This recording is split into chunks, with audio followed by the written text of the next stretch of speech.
क्या हुआ जब पंजाब में एक महिला को उसके घर पर ही कर लिया डिजिटल अरेस्ट। कुरियर कंपनी के कर्मचारी बनकर के फोन किया और कहा कि आपने ड्रग्स का कारोबार किया है, आप ड्रग्स का कारोबार करती हैं। और कुछ ही देर बाद जब उसके सामने आता है वीडियो कॉल तो उसे दिखाई देता है पुलिस स्टेशन। घबराई, डरी, भौचक की हो चुकी महिला ने कैसे कर दिए ठगों के खाते में लाखों रुपए ट्रांसफर, और कैसे बच सकते हैं आप डिजिटल अरेस्ट से। क्या होता है डिजिटल अरेस्ट, जानते हैं आज के इस खास एपिसोड में। सावधान, कहीं आप भी ना हो जाए डिजिटल अरेस्ट, क्योंकि करोड़ों रुपए की हो चुकी है ठगी। इंदौर में रिटायर्ड अफसर को फर्जी पासपोर्ट और ड्रग्स की धमकी दी, 2 दिन तक किया डिजिटल अरेस्ट, 40 लाख रुपए वसूले। नोएडा के सेवानिवृत्त जीएम को 24 घंटे डिजिटल अरेस्ट कर 52 लाख रुपए ठगे। गाजियाबाद में 32 घंटे तक युवक को डिजिटल अरेस्ट करके 7 लाख रुपए की ठगी की। चौंकिए मत, क्योंकि डिजिटल दुनिया में अब अपराध ने भी अपना स्वरूप बदल लिया है। आधुनिक तकनीक से मिली सहूलियत रोज नए तरह के अपराध को जन्म दे रही है। ऐसे ही फ्रॉड का नया तरीका है डिजिटल अरेस्ट। जैसा कि नाम से ही साफ है, ऐसी गिरफ्तारी जो डिजिटल हो, यानी आपको आपके कमरे में ही अरेस्ट कर लिया गया। साइबर क्राइम का यह बिल्कुल नया तरीका है, जिसमें स्कैमर्स पुलिस, सीबीआई या कस्टम का अधिकारी बनकर आपको कॉल करते हैं और डरा धमका कर आपको घर पर ही बंधक बना लेते हैं। इस तरह के स्कैम को डिजिटल हाउस अरेस्ट भी कहते हैं। तो आज के खास एपिसोड में हम आपको डिजिटल अरेस्ट और इससे बचने के उपाय के बारे में डिटेल में जानकारी देंगे। ये खबर आपको देखना इसलिए भी जरूरी है क्योंकि भारतीय रिजर्व बैंक बताता है कि वित्त वर्ष 2023 में करीब 30,000 करोड़ रुपए से ज्यादा के बैंक फ्रॉड रजिस्टर किए गए हैं। आइए सबसे पहले ये समझते हैं कि आखिर डिजिटल अरेस्ट क्या है और कैसे काम करता है। तो डिजिटल अरेस्ट में स्कैमर्स एक ऐसा सेटअप बना लेते हैं जिसमें लगता है कि वो पुलिस स्टेशन से बात कर रहे हैं। साइबर अपराधी पीड़ित को कॉल करके कहते हैं कि आपके फोन नंबर, आधार, बैंक अकाउंट से गलत काम हुए हैं। वो गिरफ्तारी का डर दिखाकर पीड़ित को घर पर ही कैद कर लेते हैं और उन्हें पैसे देने के लिए मजबूर कर देते हैं। उदाहरण के तौर पर पंजाब में रहने वाली महिला के पास साइबर ठगों ने इंटरनेशनल कुरियर कंपनी का कर्मचारी बनकर फोन किया, बताया कि उनके नाम से भेजे पार्सल में ड्रग्स मिला है। महिला चौंक गई और खुद को इससे अलग करते हुए कहा कि ऐसा कुछ उन्होंने नहीं भेजा है।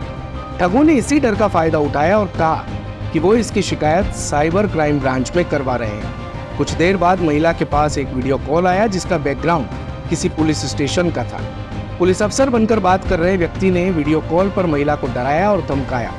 ठगों ने महिला से करीब 5 लाख रुपए उनके अलग अलग खातों में जमा करवा लिए। ऐसा आजकल रोज किसी न किसी के साथ हो रहा है। अब सवाल है कि आखिर इस तरह से साइबर क्राइम से कैसे बचें।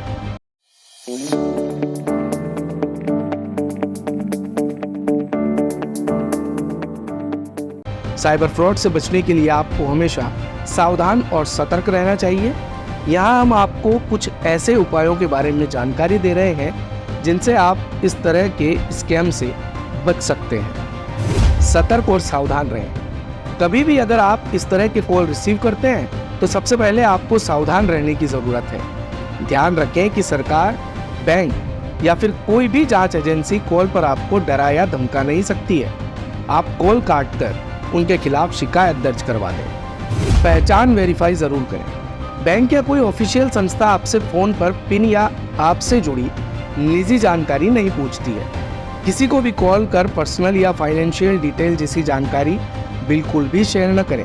भेजनी भी पड़े तो कॉलर की पहचान जरूरी तौर पर वेरीफाई कर लें। संदिग्ध गतिविधियां रिपोर्ट करें। अगर आपको किसी भी तरह से स्कैमर्स की कॉल या मैसेज आते हैं तो इन्हें रिपोर्ट करें।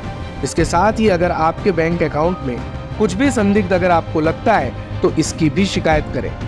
अब बात आती है कि आप शिकायत कहाँ कर सकते हैं। तो स्कैम कॉल या मैसेज को रिपोर्ट करने के लिए आप सरकारी पोर्टल चक्षु का इस्तेमाल कर सकते हैं और इसके लिए जो लिंक है वो हमने हमारी वीडियो के डिस्क्रिप्शन बॉक्स में डाल दिया है। सरकार की साइबर क्राइम साइट पर भी आप जाकर शिकायत कर सकते हैं। आप 1930 1930 नेशनल साइबर क्राइम हेल्पलाइन पर कॉल करके तुरंत अपनी शिकायत दर्ज करा सकते हैं। डिजिटल अरेस्ट हमारी तेजी से डिजिटल होती दुनिया में एक बढ़ती हुई चिंता है, लेकिन सही सावधानी बरतकर आप अपनी डिजिटल उपस्थिति को सुरक्षित रख सकते हैं।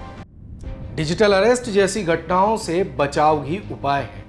आप बच सकते हैं। चाहे तो आप बातचीत भी कर सकते हैं अपनों से, लेकिन उससे ज़्यादा ज़रूरी है कि आप सरकारी वेबसाइट पर जाकर के इसकी पूरी जानकारी दे सकते हैं। सरकारी पोर्टल चक्षु यानी कि संचार साथी की वेबसाइट पर जाकर के आप इस बारे में जानकारी दे सकते हैं। आप साइबर क्राइम की वेबसाइट का भी उपयोग कर सकते हैं या फिर हेल्पलाइन नंबर 1930 पर भी कॉल कर सकते हैं। क्राइम कवरेज सावधान रहें का विशेष कार्यक्रम लेकर के हम हर शुक्रवार और शनिवार रात 8 बजे हाजिर होते हैं। मिलते हैं अगले किसी खास एपिसोड में एक नई कहानी के साथ। दीजिए इजाजत। धन्यवाद।